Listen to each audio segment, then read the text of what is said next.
फैसलाबाद में AC blast के time barber की शॉप पे 5 से 7 लड़के बैठे होते हैं। उन्होंने सर के ऊपर एक स्प्रे लगाया होता है, अपने बालों पर बहुत ज़्यादा लगाया होता है। स्प्रे लगाने के टाइम वो पूरा स्प्रे जो है वो उस कमरे में भी फैलता है और उस दौरान वहाँ पे एसी भी चल रहा होता है और एसी बाकायदा कूलिंग कर रहा होता है और बाहर दरवाज़ा जो है मुकम्मल तौर पर बंद होता है।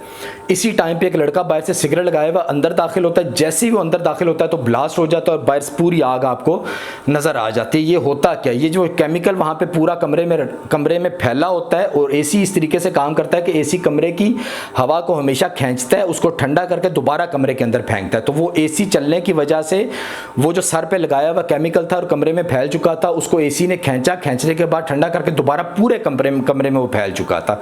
अब इसी टाइम पे जैसी बाहर से लड़का अंदर दाखिल होता है, उसके हाथ में सिगरेट होता है, वो सिगरेट की वजह से उन लड़कों के सर पे केमिकल होता है, लड़कों को भी वो आग लगती है और वही आग फिर जाके एसी को भी लगती है और एसी वहां पे जल जाता है। एसी ब्लास्ट बिल्कुल भी नहीं है, एसी के अंदर गैस अभी तक भी मौजूद है और वो गैस एसी अभी तक भी चलने लगा हुआ है। इसमें R32 का बिल्कुल कोई अमल दखल नहीं है।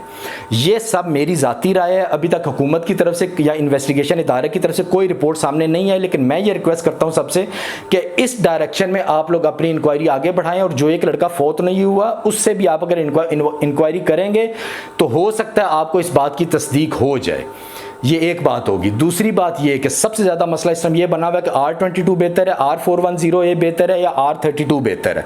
मैं उसकी पूरी हिस्ट्री, पूरी बात आपको आज बता देता हूँ और क्लियर कर देता हूँ। R22 जो है, ये जो कानून ये कौन बनाता है दुनिया में, ये अमेरिका कानून बनाता है। वो पूरी दुनिया पे बताता है कि आप लोगों ने R22, इसमें वो तजुर्बे करते हैं, तजुर्बे करने के बाद जिस नतीजे पर पहुँचते हैं उसके हिसाब से वो आगे कानून बनाते हैं। R22 पहले सबसे ज़्यादा R22 ही सिर्फ चला करती थी, लेकिन 2010 से लेकर 2020 के दरमियान R22 बिल्कुल खत्म कर दी गई। उसकी प्रोडक्शन इस टाइम पे 2020 के बाद बिल्कुल खत्म हो चुकी है और कोई नया एसी नहीं बन रहा। उसके बाद उन्होंने उसका अल्टरनेटिव क्या निकाला था, R410। R410 जो वो 2022 से लेके 2036 तक उन्होंने इसकी डेडलाइन दे दी है कि 2036 में इसकी भी जो प्रोडक्शन है वो तकरीबन 85% कम कर दी जाएगी। वो इस गैस से भी मुतमईन नहीं हुए कि R410 भी एक बेहतर गैस है, इसलिए अब ये इसको भी ख़त्म करें। और अमेरिका का एक इदारा EPA जो ये सब कुछ तय करता है दुनिया में कहाँ पे क्या चलना है, उसने R410A को भी बैन कर दिया है, ऑर्डर कर दिए हैं, लेकिन इंप्लीमेंट करने में 2036 तक इसकी प्रोडक्शन बिल्कुल जीरो कर दी जाएगी। इसके बाद अब ये जा किस पे रहे हैं, ये R22 भी खत्म होगी, R410 भी खत्म होगी। अब उनके मुताबिक R32 और R45AB ये दो ऐसी गैसें हैं जो इन दोनों को रिप्लेस करेंगी।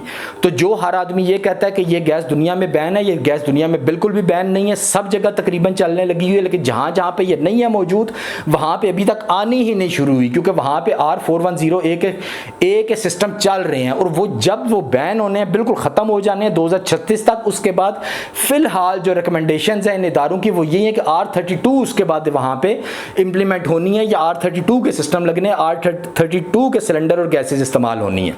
तो ये कहना कि R32 एक कातिल गैस है या गलत है, ये बिल्कुल सब गलत बातें हैं, अफवाहें हैं। थोड़ा बहुत जो अभी तक देर हो रही है या बहुत ज़्यादा जल्दी इंप्लीमेंट नहीं हो रही, उसकी वजह बिल्कुल यही है कि वो एक स्लाइटली फ्लेमेबल गैस है, लेकिन इतनी गैस बिल्कुल भी नहीं है जिससे ब्लास्ट होते हैं।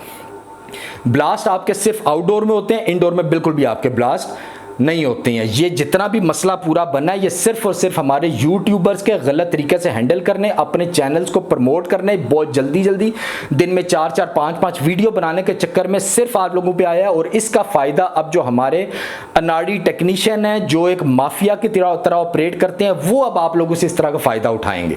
तो आज के लिए इतना काफ़ी है, तो हमें याद रखिएगा। अल्लाह हाफिज़।